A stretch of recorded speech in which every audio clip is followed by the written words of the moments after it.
What's going on, everyone? Jeremy here from the Quarry. I hope that you are making it through this week okay.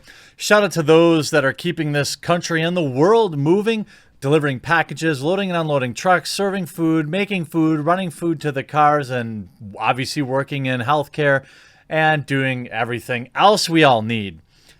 Not shout out to Disney, Marvel, Hollywood, podcast stars, celebrities, and everyone else who thinks that their opinion matters more than anyone else's. And this week has been an absolute goldmine of celebrity cringe, and it's honestly become kind of a silver lining for me because, you know, even though nobody's advertising on YouTube right now, at least there's something to talk about. 2-3 weeks ago, there was nothing going on. So I'd rather work than not work, even if, you know, the belt has tightened up a little bit. Not uncommon for me. Anyway, so Joe Rogan, oh man, bless his heart. Joe Rogan is the perfect example of a dude that you can agree with their political opinions or disagree with them, but you just don't hate them. That's something that I kind of strive to be. I strive to be understanding of other people's positions, even if I might mock it here and there, because at the end of the day, people are people. Well, not only has Joe Rogan come out and ripped Gal Gadot and other celebrities, Idris Elba is now accusing people of test shaming. Okay, hold on. Let's get into this. So yesterday on Joe Rogan's podcast, he rips Gal Gadot. Not the time to sing, you effing idiot. Joe Rogan is blasting Gal Gadot for what he sees as a serious case of tone deafness. Joe says she's an effing idiot for singing Imagine There's No Heaven.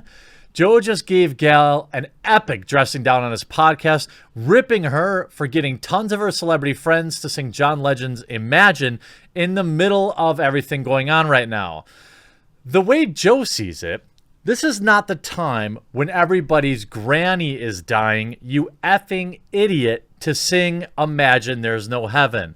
Such a dumb move. And to be honest with you, that part didn't even really occur to me. All my grandparents are long gone. But I guess that's right. You know, like, people are genuinely concerned. This is something that is affecting the elderly, obviously, like most things of this nature do. But this is extremely tough on them. And I thought the funniest part of it was them singing about Imagine, you know, no possessions from their $12 million, $15 million mansions or whatever they may be. But that's neither here nor there. It continues hilariously. As you know, Gal and her famous friends, Will Ferrell, Natalie Portman, Amy Adams, Mark Ruffalo, Zoe Kravitz, Kristen Wiig, and Sarah Silverman, most of them I couldn't name a single film they're in, sang parts of Lennon's famous tune and posted it on social media while self-isolating. Joe says they're all a bunch of knuckleheads. He thinks it's really not what the country needs at this time and says they all stink at singing anyways. Comedian Tom Segura, Joe's podcast guest, thinks Gal and her buddies probably feel like they did something really significant, but says it's really a slap in the face to many. Tom joked, quote, "I lost my job at the meatpacking plant, but Gal Gadot sang Imagine." And that's exactly it. That's I get it that when people are constantly doting over you because you just live in your celebrity bubble, you think that, you know, and I like Gal Gadot. This is just a goof, a gaffe. I'm not going to hold it against her. I mean, if I saw her in public or if we were friendly, I would roast her for it, but it's not like I hate her for it. A celebrity being narcissistic, shocking. In other news, water is wet. It's just funny to me that while 99% of the population is worrying, like literally my wife filed for unemployment today and the clock is ticking now. I guess she gets it for 12 weeks or something like that as she's been furloughed. But, you know, the last thing I truly needed was, or what I really need is Gal Gadot singing. I texted her and I said, hey, you know, I know it sucks that you have to file for unemployment. Thankfully, the relief bill passed today, although the long-term effects are not going to be great. I don't want to go into that here. That's more for Midwestly. I mean, I texted her. I said, hey, I know you're unemployed now, but did you know about $1 billion in net worth of celebrities saying imagine really poorly on social media. She wasn't comforted by that at all. And hilariously, the situation even gets worse. Idris Elba, after the guy that said, oh, humanity's an infection and this is Mother Earth doing her part to remove us. He now slams claims that stars are paid to say they have the coof. Idris Elba has had enough. The 47-year-old actor recently announced that he had the coof and is now slamming people claiming that celebrities have been paid to say they have it. I don't believe they've been paid to say it. I believe they're making money saying it, though. I mean, Idris Elba came out to say it, and how many days later was he on Oprah? I mean, just saying. And he's back in the headlines again today. Now, all these things maybe don't directly generate revenue. They add to your clout. They add to your name's cachet. People know Idris Elba more now than ever. And it's all because he said, just like, by the way, hundreds of thousands of other people, that he had the coof. This might come across as cold to you. I don't care who has it. It's actually my opinion that most everybody has either had it or will get it in the last 12 months. I think it's been around longer than they're telling us, and then that's actually a good thing because people's immune systems will bolster. They're more bolstered than we think, but that's neither here nor there. Alba took to Instagram Live to shut down rumors. Quote, I think the debate about rich and poor and who's getting what and who's not, I think it's not a healthy debate. Says the super mega rich star.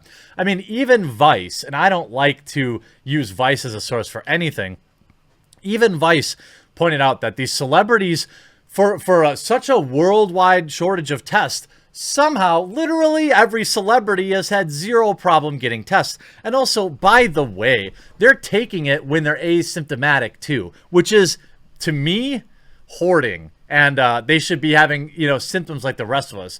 My good friend had a lot of symptoms. He lived in Louisville, and they wouldn't give him a test until he was sick and had a fever. But Idris Elba had no problem getting one, but that's neither here nor there. It's like, I got a test, but also I'm sick. Does that make me preferential? I don't understand that. Yes, it does. You yourself even said you weren't sick and you were feeling fine. So why were you running the test anyway? Why did you call your doctor and take that test away from somebody else who needed it? I mean, if there wasn't a shortage, who cares? That's fine. But clearly there is. How stupid. Oh my God. Just reading this in text form is hilarious. Edger said that people are engaging in test shaming, which he calls counterproductive. He continued, and also the idea that someone like myself is going to be paid to say that I've got it is absolute BS. Again, you were paid for saying it. You got clout. You were on Oprah. Do I need to explain how that works to a Hollywood celebrity? Well, I don't think so. People want to spread that as if it's news. That stunk, Alba said. It's the quickest way to get people sick. There's no benefit to me. Then why'd you do it?